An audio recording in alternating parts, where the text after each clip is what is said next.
Welcome to Yours, Mine, Our Children, where youth have deep discussions about real life issues.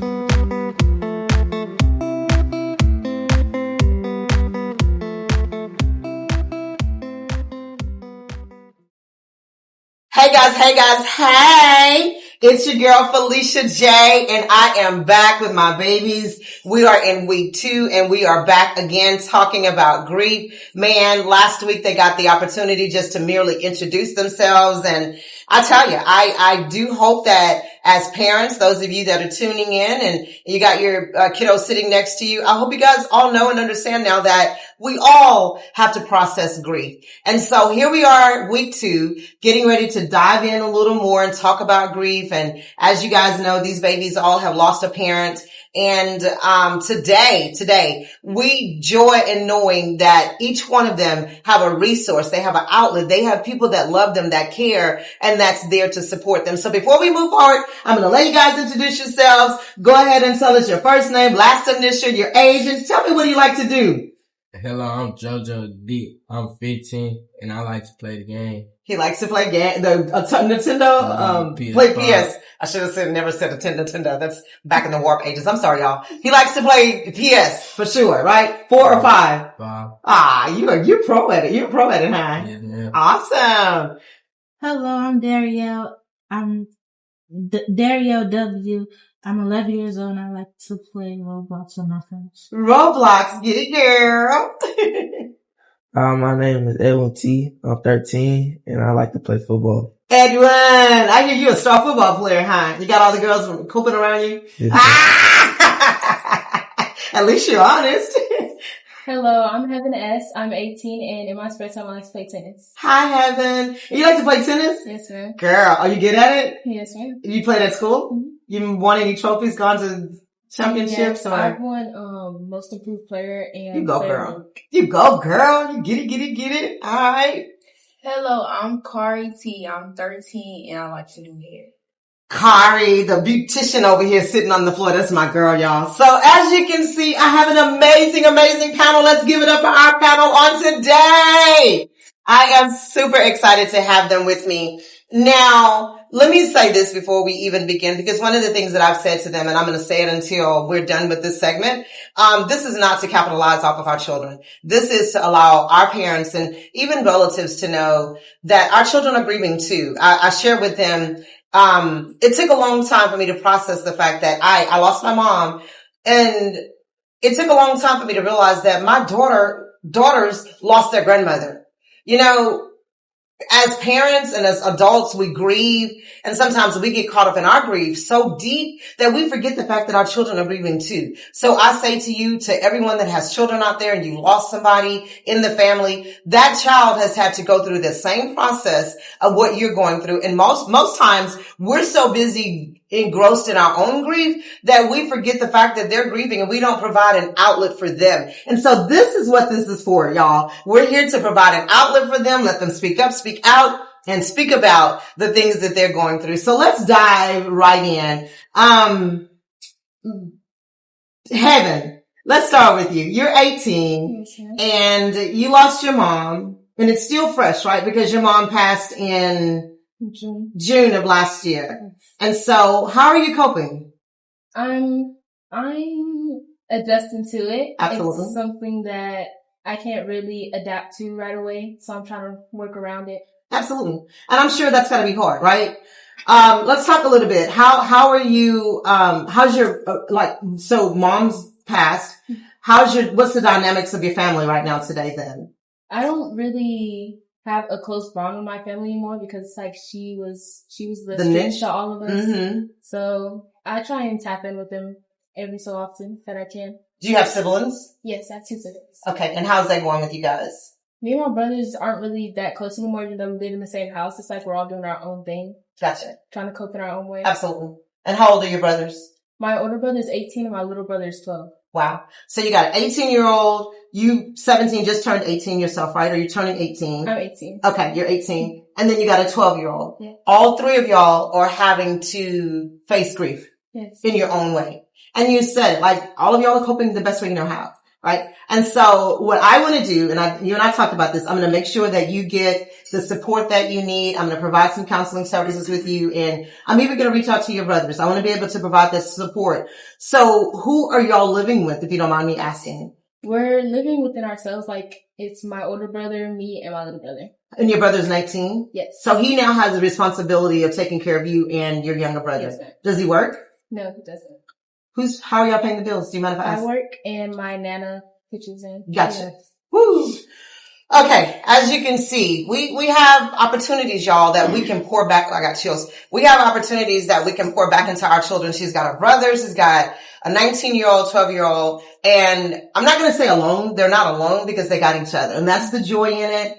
But whatever I can do, I want you to know that I'm committing to helping you guys out. You're stuck with me now. I'm not going anywhere. So I'm going to be right here to help you guys journey. And perhaps if you guys don't mind, maybe we can, figure out a way just to kind of be of support to you. And you haven't asked me for it. You haven't said, Miss Felicia, I don't even know what y'all's financial situation is, but there has to be a reality to that, right? If you got a 19-year-old and then your brother living in the home alone, there's got to be some needs. And so let's talk a little bit after the show, and let's figure out what we can do. And I'm going to ask my audience, my parents, if you guys don't mind, maybe we can adopt this family and maybe we can be of support to you guys. All right. Didn't expect it to go this way, but it did. So let's keep it moving. Cariana, fix your face. How you doing? Mm-hmm. So Cariana, you and Elgin are siblings, right? And y'all lost your dad. How are you coping? I think I'm just trying to get it back together, I guess. Okay. Focus on being there for my siblings and my mom and my family, because I know even though it's been 6 years, it's still a lot. We still cope with it. Absolutely. And we all try to deal with it the best way we can. Absolutely. And so let me say this. So you said it, oftentimes this is what we do as adults and even as children. We find ourselves having to be strong for others in order to cope. And if that's your coping mechanism, I support it. But as we've talked in counseling, she does my counseling sessions with me. You too need support from time to time, right? And you don't always have to be strong. And that's the one message that I want to convey to our audience on today, to our parents that are listening in, and hopefully your children are sitting there, that we don't always have to be strong. How many of y'all have had weekdays where you just feel like, I don't want to go through the day? I just don't want to deal with today, right? We all. And especially when the grief comes up on you, you would rather just lay in bed and pull the covers over your head, right? But oftentimes what we do is we numb the, we numb the pain, and it may not even be numbing for you. It may be what causes you or allows you to cope, and that is to be strong for others. Elgin, how about you? How are you coping? I guess, okay. What do you do? What are some of your coping skills? What do you do when you find yourself kind of having those moments where you're missing dad and wish he was here? What do you do? What do you do? I talk to my mom about it. Good. So you have a resource, you have somebody that you can go to and say, look, mom, I'm missing dad. And that's important. How important is that to you as a child to be able to have that outlet that you can go to and say, I'm hurting today. I need to talk to my daddy. Mom, what do I do? I think it's good because not a lot of people have that resource. Perfect. And so, I want to tap into something though. And because I know you guys and I counsel, Cariana, one of the things that I know is as adults that have lost spouses and you have children, I can only imagine the weight of that, right? Because you have to be strong. I watched y'all's mom. She's so strong. She's so strong. She's strong for y'all. And then she is yet weak. And so there's a reality to that in the sense that she has her moments, I'm sure, right? But when you come to her, it's not even about what she's feeling at that time. It's about you because she wants to be that support to you. And what we talked about was vice versa. She shared with, not to put y'all's business out, but we met with the mom the other night and she shared with you, Cariana, how you've been there for her so many times. And I said that to say that as parents, as adults, as children, we have to find a balance in here with the grieving process that today I may need to have you to be there for me, and then tomorrow I can be there for you. But we have to be able to say that. And I'm glad you said what you said, Elgin, because a lot of times we go to our parents and we can talk to them and share with them. And then there are kids that just don't feel comfortable going to their parents. So I salute you for that, because at least you said, like you said, you have that resource. You know that you can go talk to your mom, and that's always a good thing, right? Because you know that at least she's going to hear you out and she's going to help steer you in the right direction to help you to overcome what you're feeling right now for this specific time, which are the emotions of grief. And it's acceptable. And the one thing that I don't ever want anybody to feel like is that it's not okay to grieve, because it is. So when you have your moments, it's okay to have those moments, right? And embrace that. Dario, my sweet, sweet, sweet little Dario. Dario, you're 11 now, right? Mm-hmm. And, Dario was 4 when her mom passed. And so here we are today. I counseled her as well. What do you do to cope? What are some of the things that you do to cope? I talk to my aunt, because my aunt and my mom, they're like twin sisters. So it's like talking to my mom at the same time. Oh, wow. They're twins. Wow. I love it. I love it. And so you kind of fostered in your mind that even though she's not your mom, it's the next best thing that your mom left you here on earth, which is your aunt, which is your mom's twin sister. So it gives you that ability to still have a connection somewhere with your mom along the way. How does that make you feel? It makes me feel good. Good. One of the things that I love about Dario, and I want to share this if you don't mind, she's 11 and she was 4 when her mom passed. And so here we are, I'm taking her through life, like having her to reach back and just find out who her mom was. Remember, I gave you some exercises to do. I told you to go home, ask your aunt, what size shoes did your mom wear? Where did she work? What were some of the other things that I had you to look into about your mom? What was her favorite food? Yep. Did she own a business? Right. So the things that we take for granted, here this baby at 11 years of age didn't know the minor things about her mom growing up. What's her favorite food? Where did she work? What kind of car did she drive? Those were the things that I gave her an exercise back in one of my sessions. And I had her to go back and just ask her family members, what was my mom like? And so I say to you as adults, imagine having to figure out as a child what your parent was like. And here you are, 6 years later, 5 years later, now realizing that she's never going to get that opportunity. She's not going to get that opportunity, but thank God her mom left her in the best hands, in the greatest resources of all, which is her twin sister. So it keeps you going, right? It keeps you coping. It keeps you to realize and understand that mom, it's almost like mom is right there.